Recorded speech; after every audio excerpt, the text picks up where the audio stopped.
జై శ్రీరామ్. ఇప్పుడు తెలంగాణ ప్రజలు ఒక వీడియోని చూడాలి. ఎవరంటే ఆయనే అద్దంకి దయాకర్ రావు, ఎమ్మెల్సీ. ఒకప్పుడు ఈయనే ఏమని చెప్పిండు? నేను పాకిస్తాన్ను ప్రేమిస్తాను అని చెప్పిండు. పాకిస్తాన్ను ప్రేమిస్తాను అన్నది.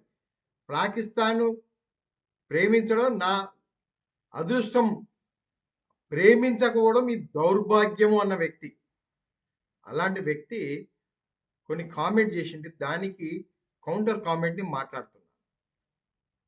రాహుల్ గాంధీని చూస్తే బీజేపీ నాయకత్వానికి భయమవుతుందని తెలుస్తున్నది. గతంలో మహాత్మా గాంధీకి బ్రిటిష్ వాళ్ళు ఎట్లా భయపడ్డారో అట్లనే రాహుల్ గాంధీకి ఇలా బీజేపీ వాళ్ళు భయపడుతున్న పరిస్థితి. స్పష్టంగా మొన్న ఒక అంశం చెప్పిండ్రు వారు. సత్యం బలమైనదా, సత్తా బలమైనదా అంటే సత్తానే బలమైనదని నమ్ముతున్నది బీజేపీ, ఆర్ఎస్ఎస్. అంటే అధికారం మాత్రమే బలమైనది అనుకునే ఒక భ్రమలో ఇలా బీజేపీ బతుకుతున్నది. గతంలో ఆర్ఎస్ఎస్ కూడా అదే ఆలోచనతో ఉన్నది. ఆ సత్తా కోసం ఒక 100 సంవత్సరాలు వాళ్ళు కింద మీద పడి ఇప్పుడు వచ్చిన తర్వాత ఆ సత్తాను వినియోగించడం ఎట్లనో తెలియకుండా సత్యాన్ని వదిలి ఇలా పరిపాలిస్తున్నారు కాబట్టే వాళ్ళకి సమస్య వచ్చింది. ఇక్కడ మీరు విన్నారు కదా, బీజేపీ పార్టీకి, నరేంద్ర మోడీకి రాహుల్ గాంధీని చూస్తే భయం వేస్తుంది. మరి భయపడాలి కదా, పెద్ద లీడరా, చాలా పెద్ద లీడర్ కదా. 2014లో ఓడిపోయిన వ్యక్తి, ఎక్కడ? రాయబరేలీ నుంచి ఓడిపోయిన వ్యక్తిని ఎక్కడి నుంచి గెలిచిండు? వాయనాడ్ నుంచి ముస్లిమ్స్ దగ్గర ప్రాపకంతో వాళ్ళ గంజినీళ్ళతోటి బతికిన అక్కడ ఎంపీగా గెలిచిన వ్యక్తి రాహుల్ గాంధీ. సరే, ఆయన చూస్తే ఎందుకు భయపడతారు? ఎవరు భయపడతారు? తెలంగాణలో ఒక సామెత ఉంది, వాడు పోతే కూసున్న ఆడమే కూడా లేచి నిలబడదు అని. అది రాహుల్ గాంధీ పరిస్థితి. అది రాహుల్ గాంధీ పరిస్థితి. దయాకర్ రావు గారు, అద్దంకి దయాకర్ రావు గారు, మీరు రాహుల్ గాంధీ నుంచి ఎవరు భయపడతారు? భయం ఆయనకు ఉన్నది. ఎందుకు చెప్పనా? ఒక మంచి ఎగ్జాంపుల్ చెప్పనా? ఆయనే ఎలక్షన్స్ మధ్యన వదిలేసి ఎక్కడికి వారిపోతాడు? ఏ దేశానికి వారిపోతాడు? ఎవరికి చెప్పకుండా ఎందుకు వారిపోతున్నాడు? సెక్యూరిటీ లేకుంటే ఎందుకు పోతున్నాడు? ఎవరికి చెప్పకుండా ఎందుకు పోతున్నాడు? ఎవరిని కలుస్తున్నాడు? అది భయం కదా. ఆ భయం ఉన్నది అద్దంకి దయాకర్ రావు గారు. రాహుల్ గాంధీకి ఆ భయం ఉన్నది కాబట్టికే మీరు వెనకేసుకొస్తున్నారు. మీరు అలా మాట్లాడితే ఎలా? ఇంకోటి, సత్యం, సత్తా గురించి చెప్తున్నారు. భారతీయ జనతా పార్టీ సత్యమేవ జయతే దాని మీద ఉన్నది. మీ పార్టీ ఎక్కడ గెలుస్తుంది? ఏ నీ తెలంగాణలో మీకు రాహుల్ గాంధీ వల్ల గెలిచింది అనుకుంటున్నారా? రేవంతుద్దీన్ వల్ల గెలిచింది. రేవంతుద్దీన్ వల్ల గెలిచింది తప్ప ఆ రాహుల్ గాంధీ తోటి గెలవలే. అక్కడ ఏదో డికే శివకుమార్ ఏదో అది చేస్తే అక్కడ గెలిచింది తప్ప మీరు ఎక్కడ గెలిచిందని. మీకు అసలు ఎక్కడ గెలిచారు? ఎక్కడికి లాస్ట్ దాదాపు 95 సార్లు ఇప్పటి వరకు గెలిచిండు ఆయన. ఓడిపోయిండు, సారీ, ఇప్పటి వరకు 95 సార్లు ఓడిపోయింది మీ పార్టీ. రాహుల్ గాంధీ నేతృత్వంలో, ఆయన లీడర్షిప్లో, అద్దంకి దయాకర్ గారు, ఆయన లీడర్షిప్లో రాహుల్ గాంధీ అనే గ్రేట్ పర్సనాలిటీ లీడర్షిప్లో ఇప్పటి వరకు దాదాపు 95 సార్లు ఓడిపోయింది. ఆయన సత్యము, సత్తా అని చెప్తున్నారు. కనీసం చెప్పేటప్పుడు, మాట్లాడేటప్పుడు కొద్దిగా ఆలోచించండి. ఇంకోది అధికారం.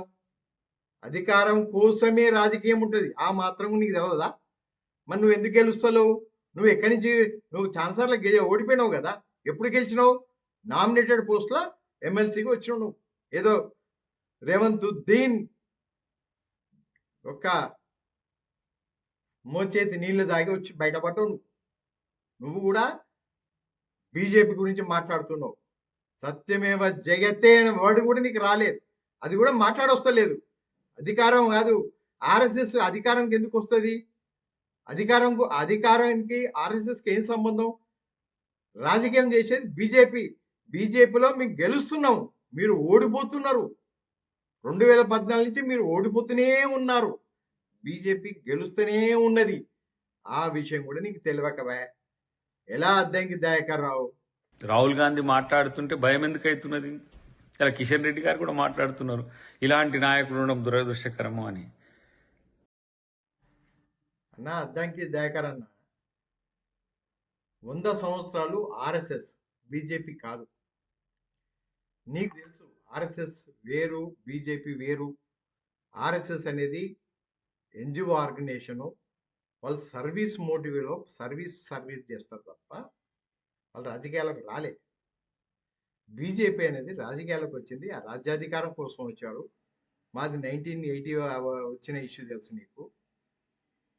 అవన్నీ వదిలేసి 100 సంవత్సరాల నుంచి కష్టపడి వస్తున్నారు అధికారంలోకి అని చెప్తున్నావు అన్న. అది కూడా తెలియకపోతే ఎట్లా అన్న? ఆర్ఎస్ఎస్ ఓన్లీ సర్వీస్ మోటో, అది కూడా తెలుసుకో అన్న కొంచెము. ఉత్తన పాకిస్తాన్ను ప్రేమిస్తే సరిపోదు.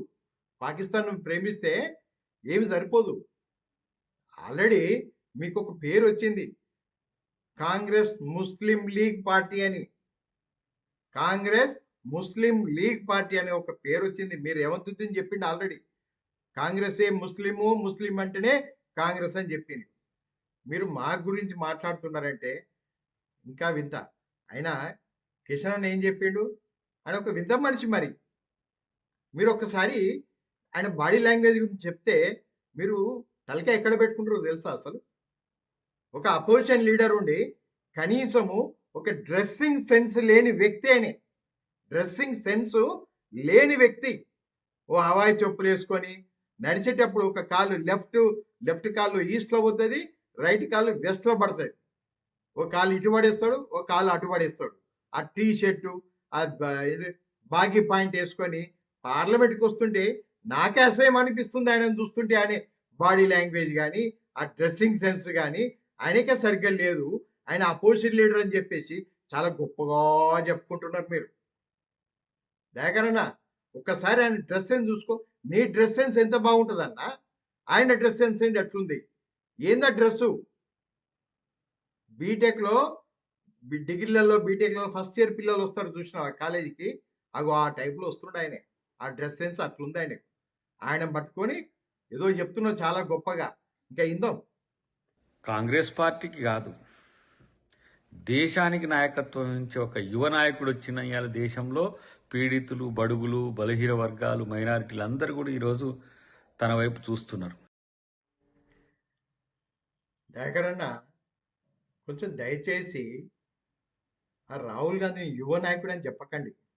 ఆయనకు ఆల్రెడీ 58, 59 ఇయర్స్ వచ్చినాయి. 2004 నుంచి పార్లమెంట్లో ఉన్నాడు. ఇంకా యువ నాయకుడు ఏందన్నా? ఎన్నెళ్ళు అనుకుంటారు? ఇంకా యువ నాయకుడు అని చెప్తున్నారు అంటే పెళ్లి కాలేదని చెప్పి యువ నాయకుడు అనుకుంటున్నారా ఏంది? ఎవరైనా యువ నాయకుడు అంటే 40-45 ఏళ్ళే. అంతేగాని ముసల్తనాన్ని రిటైర్మెంట్కి దగ్గరకు వచ్చిండు ఆయనే. జాబ్ చేస్తే రిటైర్మెంట్కి దగ్గరకు వచ్చాడు రాహుల్ గాంధీ. దగ్గరలో ఇంకో 2-3 ఏళ్ళు అయితే రిటైర్ అయిపోతాడు ఆయనే జాబ్ నుంచి. అయితే అటువంటి పట్టుకొని ఇంకా యువ నాయకుడు, ఇంకా బలహీన వర్గాలు. మరి బలహీన వర్గాలు ఉంటే ఏమన్నా ఓట్లేవి? ఎందుకు ఓడిపోతున్నాడు? 90 సార్లు ఇప్పటికి ఓడిపోయిన్లు కాంగ్రెస్ పార్టీ. అది చూసుకో. యువ నాయకులు అంటే బీజేపీలో అనురాగ్ ఠాకూర్, తేజస్వి సూర్య, ఇప్పుడు కొత్త వర్కింగ్ ప్రెసిడెంట్ వచ్చాడు మాకు నితిన్ నబీన్. వీళ్ళన్న యువ నాయకులు అంటే ఒక ఏజ్డ్ పర్సన్ పట్టుకొని వచ్చి యువ నాయకుడు అని చెప్పకండి. నవ్వుతారు ప్రజలు మిమ్మల్ని చూసి.